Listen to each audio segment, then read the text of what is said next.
संगमनेर तालुक्यातील तळेगाव काकडवाडीच्या सरहद्दीतील बंधाऱ्याचे तथा पाझर तलावाच्या दुरुस्ती कामास काल शनिवार दिनांक 27 जून 2026 रोजी सकाळी 10 वाजता प्रारंभ झाला आहे.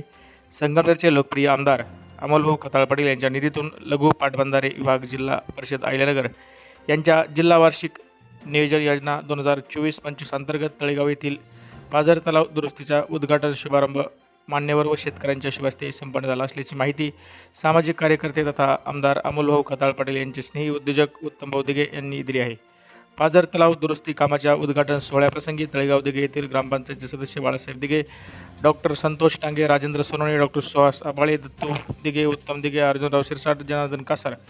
लक्ष्मण ढवळे, अशोक मळे, रोहित शिंदे, संतोष गुंजाळ, संतोष मळे, सुदाम ढवळे, राजेश दिघे, गणेश बोखारे आदींसह परिसरातील शेतकरी बांधव मोठ्या संख्येने उपस्थित होते. पाझर तलावाच्या कामामुळे बंधाऱ्याची खोलीकरण झाल्यास त्यात पावसाची पाणी साठा वाढल्यास शेतकऱ्यांना शेतीसाठी चांगला फायदा होईल असा विश्वास सामाजिक कार्यकर्ते उत्तमभाऊ दिघे यांनी बोलताना व्यक्त केला आहे.